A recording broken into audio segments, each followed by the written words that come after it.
Hello guys, welcome to my channel. कैसे हैं आप सब? आई होप आप सब बहुत अच्छे होंगे।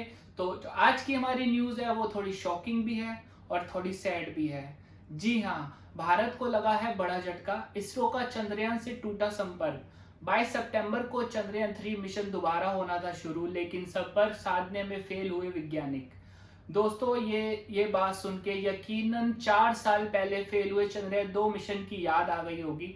लेकिन हम चंद्रयान 2 की नहीं बल्कि चंद्रयान 3 की बात कर रहे हैं।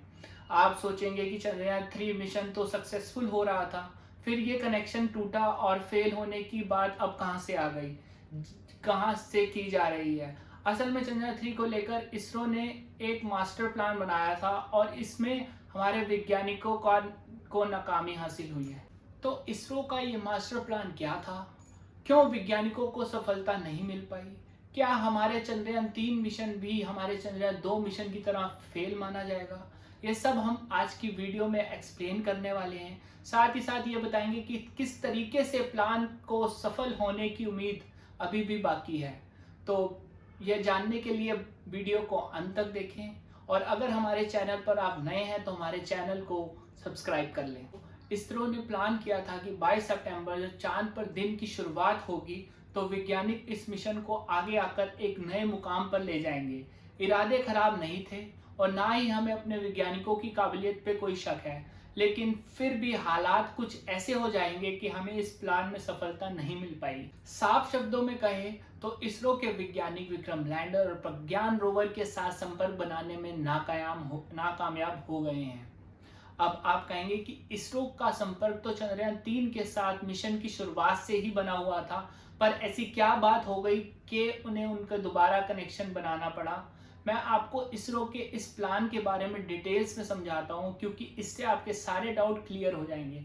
दोस्तों, आपको पता ही होगा कि 23 अगस्त के दिन चंद्रयान 3 सुरक्षित रूप से चांद की दक्षिणी ध्रुव पर लैंड किया था, और उसके बाद से विक्रम लैंडर और प्रज्ञान रोवर चांद की अंधेरी दुनिया पर रिसर्च करने के लिए निकल पड़े हैं। अब कायदे से इनकी ये रिसर्च और खोजबीन को 14 दिन में यानी 7 सितंबर तक खत्म किया जाना चाहिए था, और ओरिजिनल प्लान के अनुसार ये मिशन भी यहीं समाप्त हो जाना चाहिए था। लेकिन इसरो के वैज्ञानिकों ने प्लान में बदलाव करके मिशन एक्सटेंड करने का फैसला लिया। अब मिशन के आगे बढ़ने का फैसला इसलिए नहीं लिया गया कि विक्रम लैंडर और प्रज्ञान रोवर 14 दिनों में अपना काम पूरा नहीं कर पाएंगे। इनफैक्ट उन्होंने वक्त रहते ही अपना सारा काम निपटा दिया। प्रज्ञान रोवर ने तो 2 सितंबर को ही अपना मिशन पूरा कर लिया था।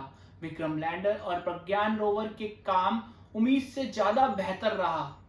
जैसे वैज्ञानिकों ने सोचा था कि विक्रम लैंडर और प्रज्ञान रोवर अपना सारा काम निपटाने के बाद उसी उससे कई ज्यादा बेहतर था। यानी इनके सिस्टम वगैरह एकदम सही तरीके से काम कर रहे थे। इसके साथ साथ इनकी हेल्थ भी टॉप क्लास थी।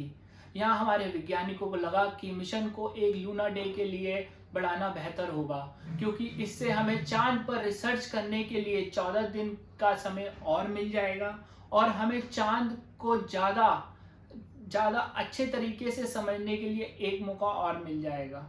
तो इस तरह से वैज्ञानिकों ने मिशन को एक्सटेंड करने का प्लान बनाया। पर सवाल यह आता है कि इन सब में वैज्ञानिकों का संपर्क कैसे टूटा? आप यकीन नहीं करेंगे, ये कनेक्शन इसरो के वैज्ञानिकों ने खुद तोड़ा था।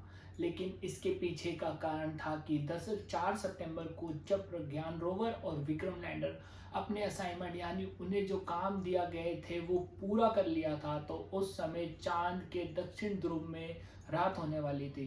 क्योंकि चांद पर रातें तो बहुत ठंडी और अंधेरी होती हैं, और उस समय किसी भी तरीके को अंजाम देना नामुमकिन था। यही वजह थी कि वैज्ञानिकों ने अपना कनेक्शन तोड़कर आगे दिन निकलने तक विक्रम लैंडर और प्रज्ञान रोवर को स्लीप मोड में डाल दिया। प्रज्ञान रोवर का काम विक्रम लैंडर से 2 दिन पहले ही खत्म हो गया था, इसलिए उसे 2 दिन पहले ही यानी 2 सितंबर को स्लीप मोड में भेजा गया। साथ ही विक्रम लैंडर को 4 सितंबर के दिन। अब इसरो ने जानबूझकर कई दिनों तक इनके रिसीवर को ऑन ही रहने दिया, ताकि 22 सितंबर के दिन जब चांद पर दिन निकले तो वैज्ञानिक कमांड देकर इनको नींद से जगा सकें। वजह यह भी थी कि हमें भी बेसब्री से इंतजार था 22 सितंबर का।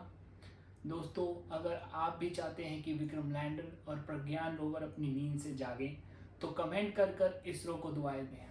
Thank you so much. So कैसा लगा आज का मेरा ब्लॉग गाइस, लाइक करके कमेंट करके ज़रूर बताइएगा और मेरे चैनल को सब्सक्राइब करते रहिए और आगे भी मैं आपको ऐसी न्यूज़ देता रहूँगा। Thank you so much.